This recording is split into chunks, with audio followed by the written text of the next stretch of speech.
Welcome to the UO Today podcast, conversations that offer a glimpse into the heart of the humanities at the University of Oregon. Listen as our faculty, students, and guests introduce ideas and research that help us reflect on the past, navigate the present, and imagine possible futures. I'm Leah Middlebrook, Director of the Oregon Humanities Center.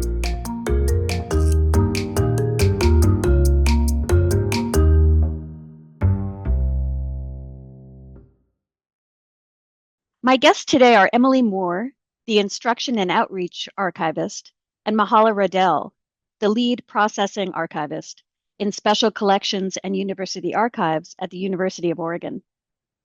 In addition to their regular archival work, they have been guiding students through an archival processing project as part of the Humanities Undergraduate Archival Fellowship Program. This fellowship program is a collaboration between Special Collections and University Archives and the Oregon Humanities Center. Thanks for coming on the show, Emily and Mahala. Delighted. Thank you so much for having us. Thank you. Tell us a little bit about your backgrounds and what led to your interest in archival work. I can just jump in. So I started really with a dual BA in art history and cinema. So I've always been a very object-oriented person. So I come to archives sort of with like an art and theory lens. But my journey has actually been quite wayward. So after graduating with my BA, I took about 10 years off and I worked in the music industry and I worked as a Pilates instructor. So I didn't go to library school until I was in my mid-30s. But that time was really fruitful for me. It kind of helped me clarify my professional goals and values. And then I had the good fortune of being introduced to an art librarian who took me under her wing, and the rest is history. Mahala? Yeah, I went into a master's program to study history. Definitely thought I was going to go kind of the traditional academic route. At the same time, I was struggling a little bit because I knew I didn't particularly want to be a professor. I kind of just wanted to like research history and write it and look at old stuff, not have to deal with kind of all the other aspects of academia. Your faculty And meetings. yeah, faculty meetings, chairing committees, all that kind of stuff. Yeah, so I was in my master's program in history, kind of struggling with the idea of moving on to a PhD, and a friend of a friend put me in touch with Special Collections where I was going to school, and they happened to have a project that they hired me for, and I fell in love immediately because, as I like to say, that I really like to organize things and I really like looking at old stuff. And archiving is literally just organizing old stuff. So that really kind of cemented my interest in this. And then I worked a little bit in museums. I've worked for state government, and now I'm kind of full circle back into the academic adjacent world of a university archives. Tell us a little bit about Special Collections and University Archives at UO. So Special Collections and University Archives at UO, we call ourselves SCUA. And we are just part initially of the library system here at UO. So we're one of sort of 7 branch libraries, even though we are located in the Knight Library. And we are home to UO's unique and rare materials. So our collections are massive. We have over 10 miles of materials, and it covers all types of time, all types of people. So we do things like we house the archives of the university itself. So that includes things like faculty and department papers, records of student groups, that kind of thing. And those materials are all overseen and cared for by our colleague, university archivist Ben Murphy. But we also hold the records of people and organizations outside of UO. So perhaps our best known archive, and certainly one that is very widely loved, is that of feminist science fiction author Ursula Le Guin. We also house people like Ken Kesey's papers, and we recently accessioned the archive of Pulitzer Prize winning photographer Brian Lanker, who we're going to be featuring in a library exhibit this fall. And then in addition to the archival things that we care for, we also have a rare book collection that spans almost 5,000 years of written human history. It starts in 2350 BCE with cuneiform tablets and then comes all the way up to the modern day with like first editions and zines and comic books. So it's a whole host of different things, but really at the heart of it is the people. SCUA is an amazing team of archivists and curators and teachers and processors and student workers, and we all collaborate together to care for those materials and make them available to the general public. Fantastic. You've given us a great overview into what the office does. Could you tell us a little bit more about the specific work? Like what are some of the jobs and the tasks that sort of make up your day? Well, I can start in Mahala if you want to jump in as well. I think the way I tend to describe it to people is that archival work and library work is kind of like the service industry, and that it's very front of the house and back of the house. So you have folks like me who are very front of the house. Everything I do is public facing. I work with researchers a lot. I work a lot with students and faculty members. And then Mahala oversees back of the house, where sort of everything actually gets made. And without that work in the processing unit, we wouldn't have anything to serve to people. So if you want to jump in, Mahala. Yeah, kind of building off of that narrative, if you kind of think of sort of three sections of archival life cycle, I guess you've got kind of the curatorial, the sort of curation of a collection, the gathering material, working with donors, kind of developing strengths and that kind of thing. And then you've got the access piece of it. You've got the researchers coming in to use the material. You've got faculty, you've got students, and that's kind of this public services side of things. I'm kind of everything that happens in the middle. So a lot of like preservation of material, cleaning material, rehousing it, which is really just a fancy way of saying moving it from, its original box into an acid-free box, describing material, getting it into the catalog so that people can find it. That kind of thing. So that's kind of the back of the house, behind the curtain. Don't look too closely because it's a lot of trash type of work. And a lot of dust, famously. Yes, so much dust. So you have been working with the OHC on the Humanities Undergraduate Archival Fellowship. Um, I wanted to hear a little bit more about your perspective on that program, and maybe you could also tell us some about what this year's fellows are doing. Absolutely. I think this is a really, really great program. I actually started in my position around the same time that this partnership and this program was starting. So I've kind of seen it through a couple of different iterations, and I've really enjoyed kind of seeing how it's grown and the students that have come through. The students that we've worked with, many of them have become very successful. We actually ended up hiring one into a full-time position after she graduated. She's now working in our access services, and in SCUA, not in the general library. And yeah, I think that from my perspective, the students who get awarded this fellowship, they come in, they work with me for 5 weeks or so at the beginning of the fellowship to really kind of do a deep dive into kind of the theory and fundamentals of archives. Why are we doing what we're doing? Why is it important? What does it look like? What does all this terminology mean? What is, our role with this stuff? Like, what are we doing to it, and how does that affect then how it's used, sort of forever? And so we kind of spend several weeks looking at that, reading articles, discussing, and then we really dive into actual hands-on projects. So the students are actually doing, work that a professional archivist is going to be doing. I have them working this past 2 terms on 4 different collections, 2 each. So one student has been really kind of focusing on the Department of Biology records, which are some administrative records that go back to the 20s, kind of documenting the history of biology as a department here at the university. Um, Also, the Office of Multicultural Academic Success, which is no longer under that name, but is still a program here on campus that really kind of supports and serves underrepresented student groups and faculty groups, that kind of thing.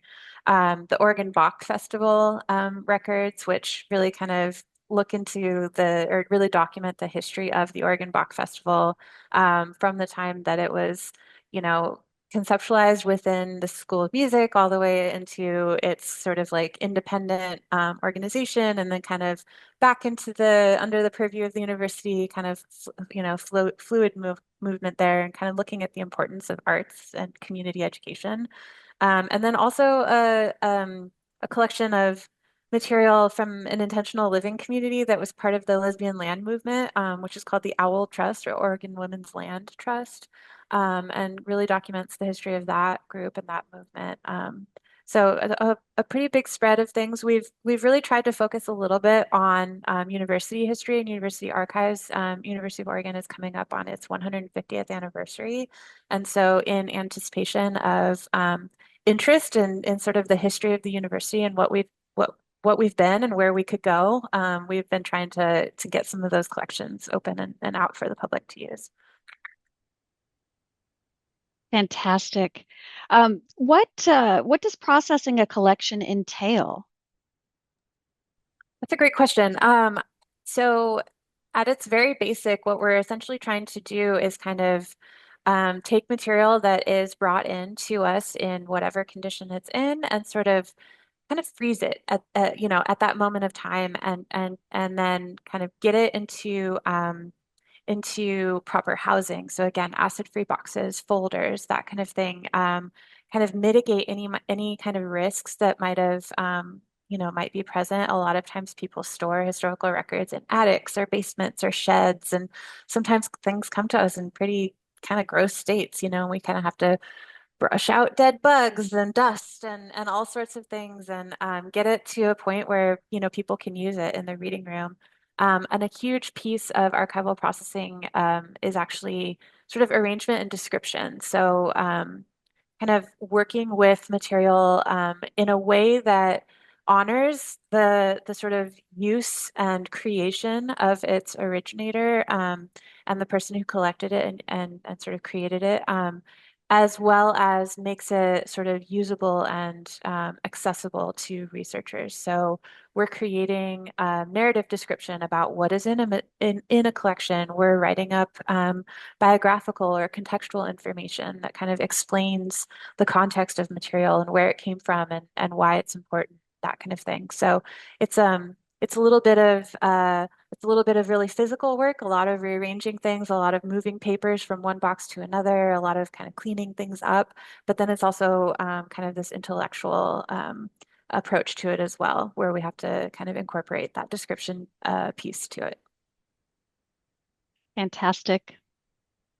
You've sort of been gesturing to the answer to this question, or one way of answering this question, over the course of this conversation. But if you were going to be specific, what makes archives important for humanity? It's a big question. It's a big question. It's a really big question, but it's a really good question. And I think it's a really important question generally, but particularly when we think about, these collections, this work, it takes a lot of resources. So we do need to be thinking about why we do it. And when I reflect on this question, I really think that they're essential for humanity because archives are essentially the closest thing that we have to embodied memory. So it's important to keep in mind that archives are not complete. For every item that might exist in an archive, there are going to be countless ones that were not kept and that we're not going to encounter in the archive. So while it's an incomplete record, I think it still holds profound value in what it does capture. We have things like we can learn the day-to-day life that's documented in someone's date book.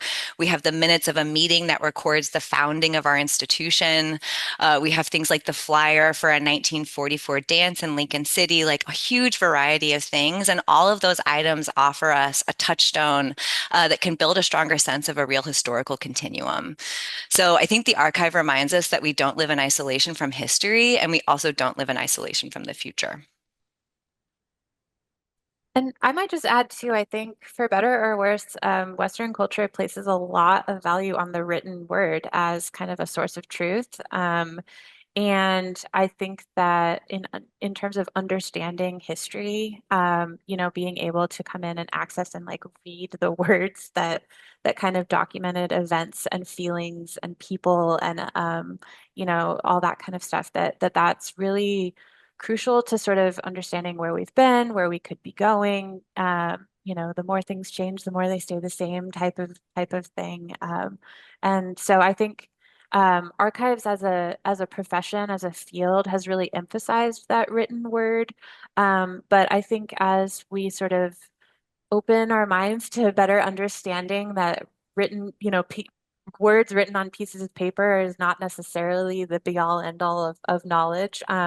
That, archives as a profession are starting to kind of expand their understanding of the value of memory and sort of collecting oral histories and ephemera and kind of working with communities to help communities document their own histories in their way, and that kind of thing. So yeah, I would say that, totally echo what Emily said about how it's about how we understand ourselves and where we could be going.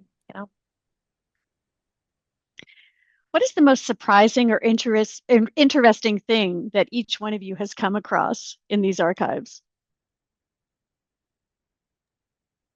I can start with the most surprising thing, which was that I one time picked up some papers and there was like a leftover dinner plate underneath the papers in a box. Somebody had just kind of come through and arm swept a bunch of stuff into a box. So obviously that's surprising. Maybe not in like a historical value type of way, but definitely no, you wouldn't necessarily expect to see like a half-eaten steak. But anyway, so that's definitely something that's been surprising. But I would also say, also that wasn't here. So just FYI, you was in the clear. Anyway, but I would say it's really interesting across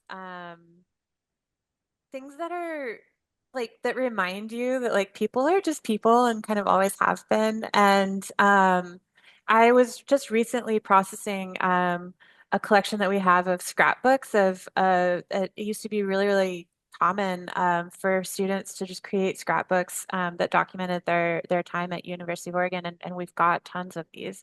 And I would say primarily they're from kind of the early 1900s and the first half of that century. But there was one that I came across the other day that was just like so fun. It had doodles and quotes and scribbles and this and that, and it was full of like it would be like a picture of some folks like having a picnic, but then they'd like the scrapbooker had kind of like drawn out and like a further image to kind of like expand it, and like there was some thing in there about like professors I loved, but then also the professors that loved me, and like the fellow that was kind of like this whole thing. And that one of the things that struck me a little bit about that was that whole thing. I honestly, it kind of reminded me of a zine, like something that you might see kind of in the modern era.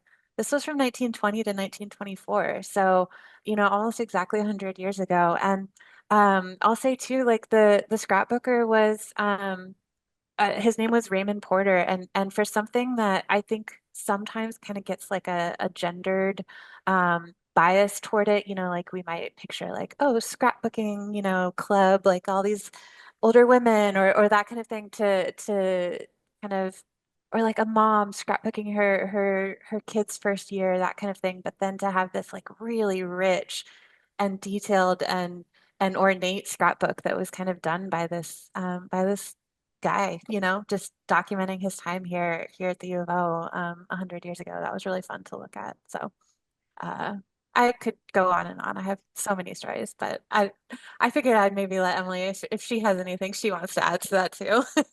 Well, first, I want to add that I want to see that scrapbook and I might want to bring it out at our next zine workshop. And second, I'm going to say that maybe the most surprising thing that I've found just working in archives generally, and again, not necessarily specific to UO, is just how much hair there are in archives. Every collection I've processed had hair. We have morning hair albums in the collection here, rings with lockets of hair. So much human hair is in the archive.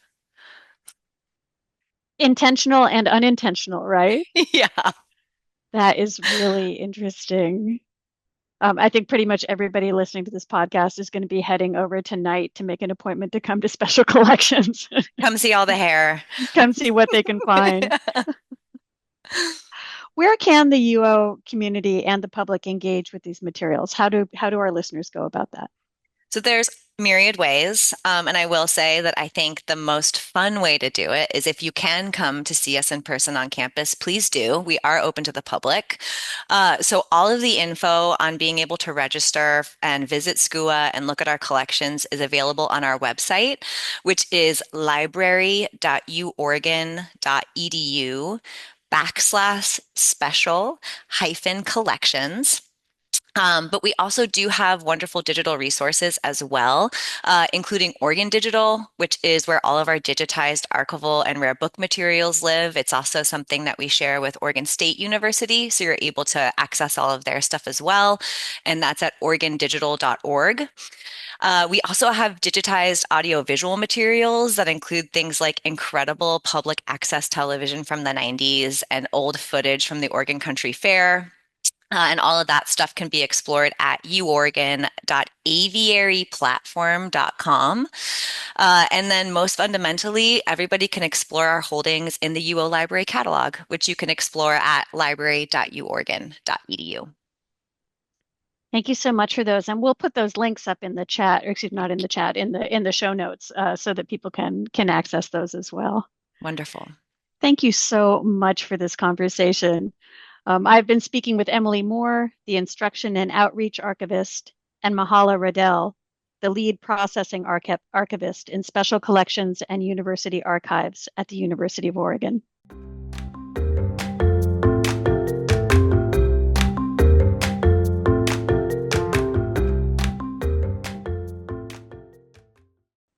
Our Research Notes segment helps us keep current on recent developments in University of Oregon faculty and student humanities research.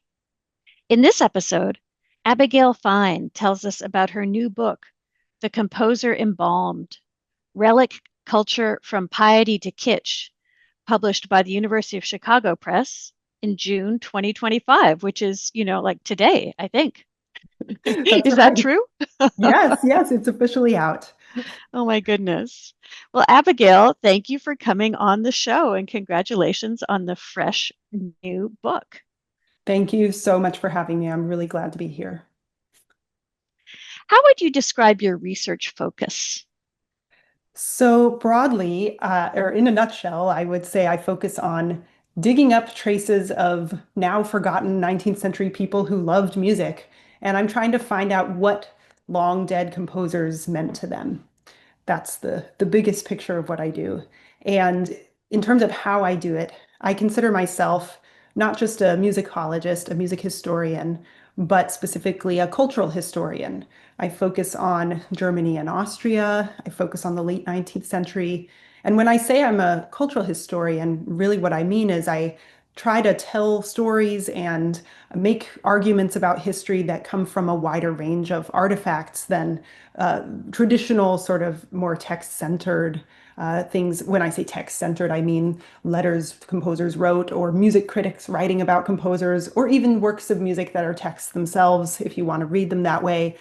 I tend to focus on things like, what place would a postcard have in this story? Or what about a death mask? Or what about a collection of, messages written by people who love a composer who gathered them up into an album? Or even things like a cottage where Mozart supposedly wrote his magic flute, and that cottage was dismantled in Vienna and rebuilt on top of a mountain in Salzburg in his hometown and turned into a shrine. What kinds of rituals and behaviors surrounded that cottage, not just what were people saying about it. So that's what I mean when I say I'm a cultural historian, and I do quite a lot of archival research in Germany and Austria. And another area of curiosity for me, is secular religions. So things like devotion to, let's say, a celebrity figure that looks in a way like religion, saying you're going on pilgrimage or saying you're collecting a relic. Of course, it's not an actual religion with a dogma. And so if you combine my interest in things, in unusual artifacts, in archival work, and my interest in secular religions, what you end up with is my new book. Well, tell us about that book. Tell us about The Composer Embalmed. Yes. So the biggest project of this book is so essentially we know that certain composers are more famous than others. That much is clear. People would probably shout out the same small handful of names, Beethoven, Mozart, Schubert, Bach, and so on and so forth. And I'm not the first person to investigate the question, why? How did that come to pass? That is a question that it's one of those simple questions with a lot of different complex answers.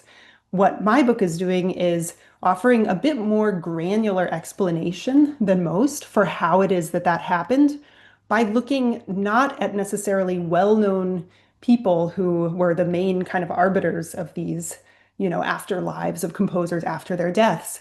I'm instead looking on the ground among these kind of little known devotees and illuminating the networks of people who wrote poems, who collected relics, or people who bought a mass reproduced replica of a relic and wrote a poem about it, and so on and so forth. These kind of little known people, this more kind of vernacular culture of devotion is what my book does differently from other explanations of, how composers were put on the pedestals that they were. And I'd be very glad to unpack a little more about the arguments of the book, should we have the time.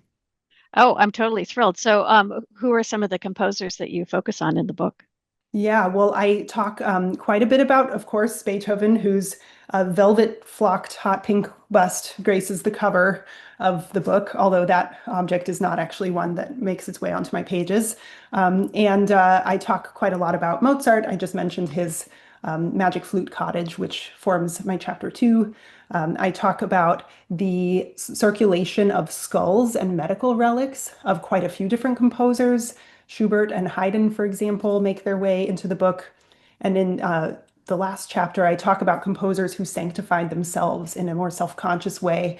I talk about Liszt and Wagner, and they are kind of more self-conscious cults of devotion. And I also discuss Anton Bruckner, who actually has the honor of being the only literally embalmed composer in the book.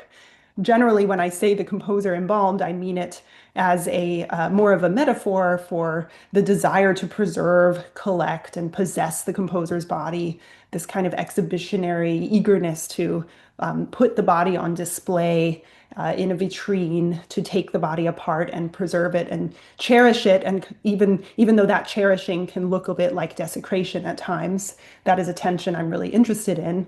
And Anton Bruckner sort of caps off the end of the book because he willed himself to be embalmed, to be entombed, and to have this kind of eternal afterlife. This is so interesting. Tell us why your research on 19th century composer devotion is important to humanity. Thank you. So that, I will confess, is the biggest question I've ever been asked. So I wonder if you will, allow me to at least, it would be hubris for me to imagine that my book speaks to all of humanity. So I will now carve out a subset of humanity to which my book speaks. It's those of us who love art made by dead people. Why do so many of us, not everyone, but why do so many of us feel that old art, that long gone artists, that art of the past speaks across the ages? And ultimately, typically, I hear in culture explanations for this that are quite universalist. The common thing I hear people say is, well, it's because of the artist's genius. Or the Darwinian explanation, it's because of the survival of the fittest. It's because this art is superior. Or the antiquarian explanation, I'm a bit of an antiquarian, it's because the dust, the patina of age is the most beautiful thing about the art, right? And those are some of the things that I hear. But we know, I think, when we go deeper, that those explanations are not quite satisfying. For one thing, being an antiquarian is embarrassing. And also, we know the kind of ethical dangers of talking about genius and, the kind of Darwinist explanations for why things last. I mean, ultimately, in the early 20th century, that becomes a kind of a dog whistle for white supremacy, right?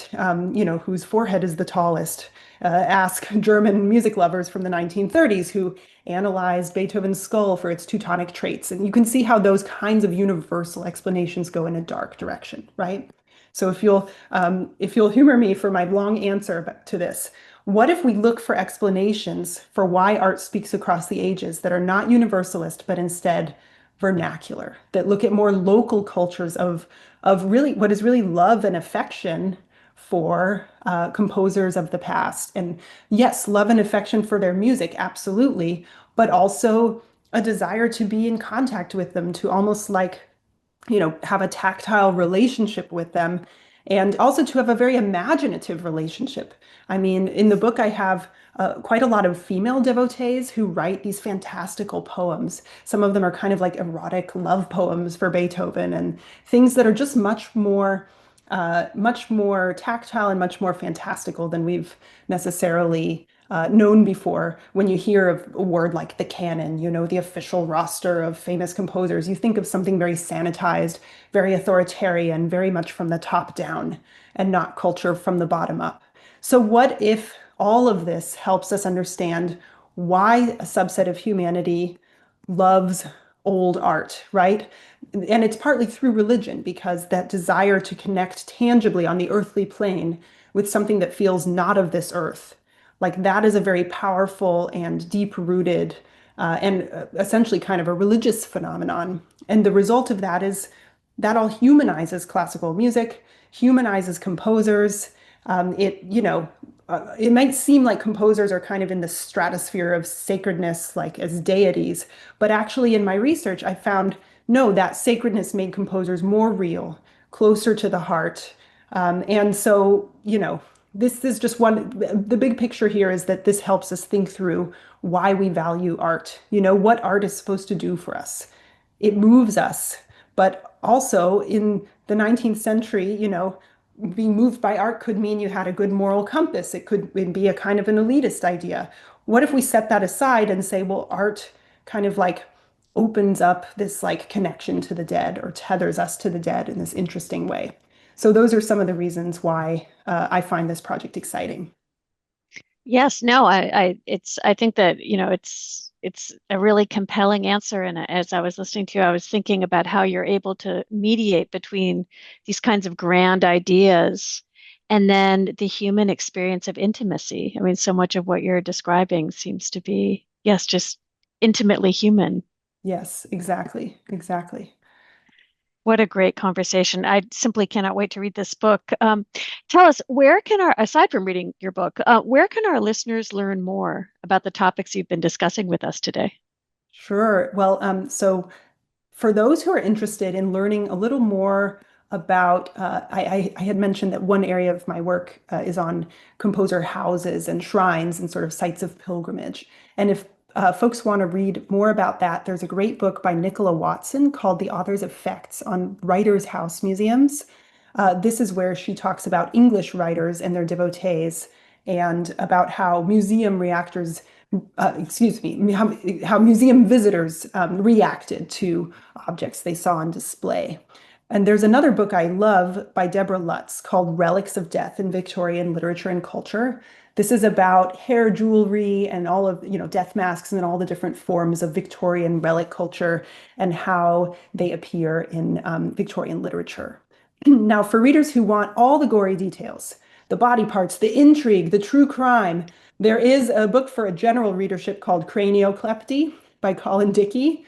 And it does actually get at some of those core problems of, relic culture and the fetishization of the remains of geniuses, the blurring of the boundary between sanctity and piety. And so that is a great read. For those interested in collecting and eccentric collectors, I recommend Judith Pascoe, The Hummingbird Cabinet. And I have plenty more recommendations that are more musicological and music oriented, but actually, strangely enough, those more kind of Victorian books actually get at the core of some of my interests too. Thank you so much for talking with us today, Abigail. Well, thank you. I really appreciate the chance to talk about this, and thanks for helping me celebrate my book. I've been speaking with Abigail Fine, an assistant professor of musicology in the School of Music and Dance at the University of Oregon.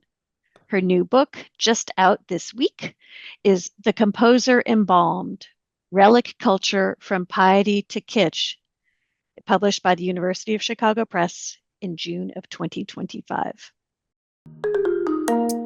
UO Today is a production of the Oregon Humanities Center at the University of Oregon. Thanks for listening.